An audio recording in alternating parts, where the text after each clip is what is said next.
సభకు నమస్కారం.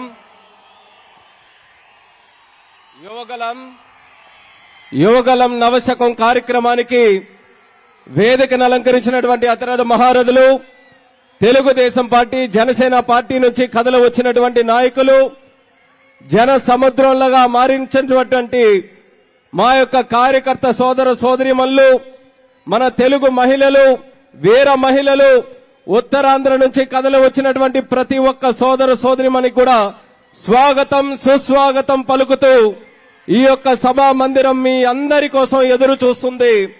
మరి ఈ రోజు మనం జరుపుకుంటున్నటువంటి కార్యక్రమం మన ఉత్తరాంధ్ర ప్రాంతంలో మనం జరిపించుకోవడం మన అందరం చేసుకున్నటువంటి అదృష్టం.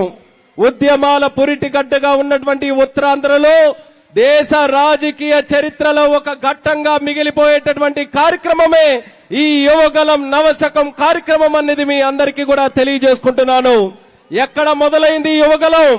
జనవరి 27 కుప్పంలో మొదలైనటువంటి యువగలానికి చిత్తూరు చిందులేసింది, కడప కదిలింది, కర్నూలు కన్నుల పండుగగా మారింది, అనంతపురం ఆత్మీయతను చాటుకుంది, నెల్లూరు నడుము బిగించింది, ఒంగోలు ఉరకలేసింది, గుంటూరు గర్జించింది, కృష్ణమ్మలా కరుణ చూపించింది, గోదావరి గర్జించింది, విశాఖపట్నం విజృంభించింది, విజయనగరం విజయ పతాకాన్ని ఎగరేసింది. మరి శ్రీకాకుళం శంఖారావంతో పూనుకొని ఈ యావత్ ఉత్తరాంధ్ర కూడా ఉత్సాహంతో ఉరుముతో ఉద్యమిస్తూ ముందుకు నడుస్తూ ఎవరు దేనికి వచ్చినా సరే రాబోతున్నటువంటి ఎన్నికలకు జనసేన తెలుగుదేశం పార్టీ కలయిక సిద్ధంగా ఉన్నాం, రండిరా సాయికి అని కథలు వచ్చినటువంటి యువగలం ఈ రోజు ముగింపు కార్యక్రమం కాదు, ఇప్పటి నుంచి ఆరంభమవుతుంది. ఇదే ఉత్సాహాన్ని మనం కొనసాగించాలి. మరొక 100 రోజులు ఓపిక పట్టాలి. 100 రోజులు ఈ యొక్క ఉత్సాహాన్ని మనం కొనసాగిస్తే 100 రోజుల్లో మన తెలుగుదేశం పార్టీ జనసేన ప్రభుత్వం మళ్ళీ మనం అందరం కూడా చూడబోతున్నాం. 100 రోజుల్లో రాష్ట్రానికి పట్టినటువంటి శనిని మనం వదిలించుకోబోతున్నాం. 100 రోజుల్లో సైకోని తరిమి కొట్టబోతున్నాం. 100 రోజుల్లో రైతుల్ని మళ్ళీ రారాజులు చేయబోతున్నాం. 100 రోజుల్లో యువకులకి మళ్ళీ మంచి ఉపాధి అవకాశాలు కల్పించబోతున్నాం. 100 రోజుల్లో బడుగు బలైన వర్గాల్ని మళ్ళీ అట్టడుగు ఉన్నటువంటి వర్గాలని మళ్ళీ పైకి తీసుకొని రాబోతున్నాం. 100 రోజుల్లో దళితుల పైన, ఆడపడుచుల పైన జరుగుతున్నటువంటి అన్యాయాలని, అగాత్యాలకి అడ్డం పెడుతున్నాం. 100 రోజుల్లో పోలవరాన్ని పూర్తి చేయడానికి మళ్ళీ శంఖారావం పూనుకోబోతున్నాం. 100 రోజుల్లో మనకంటూ ఒక రాజధాని ఉందని గొప్పగా చెప్పుకునే విధంగా అడుగులు వేయబోతున్నాం.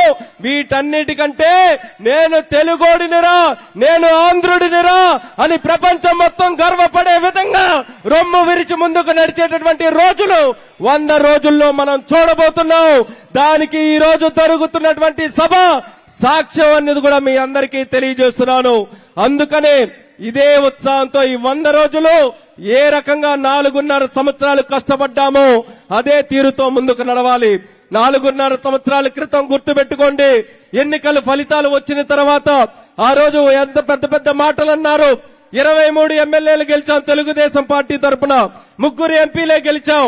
తెలుగుదేశం పార్టీ పని అయిపోయింది, చంద్రబాబు నాయుడు గారి పని అయిపోయింది, ఇంకా పసుపు రంగు అనేది కనబడదన్నారు. ఒక్కసారి వచ్చి చూడండి నా కనుచూపు ఎంతవరకు కనబడుతుందో.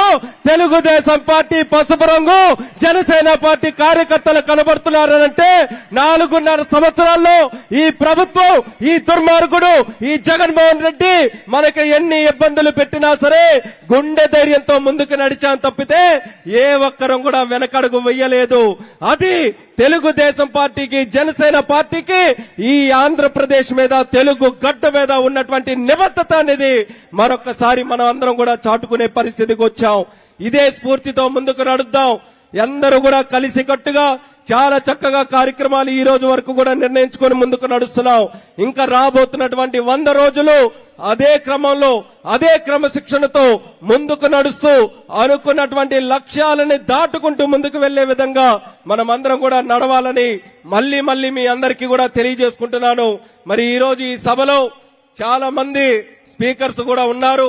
మరి ఎక్కడైనా సరే కొన్ని పొరపాట్లు జరిగితే ముందుగా మరి ఇక్కడికి విచ్చేసినటువంటి వాళ్ళు ఏర్పాట్లు కూడా మీరు చూస్తున్నారు. లక్షల మంది జనాభా కదిలి వచ్చినటువంటి ఈ సభ ఎక్కడ ఏ తప్పులు లోటుపాట్లు పొరపాట్లు లేకుండా జరగాలనంటే ఎవరి తరం కూడా కాదు.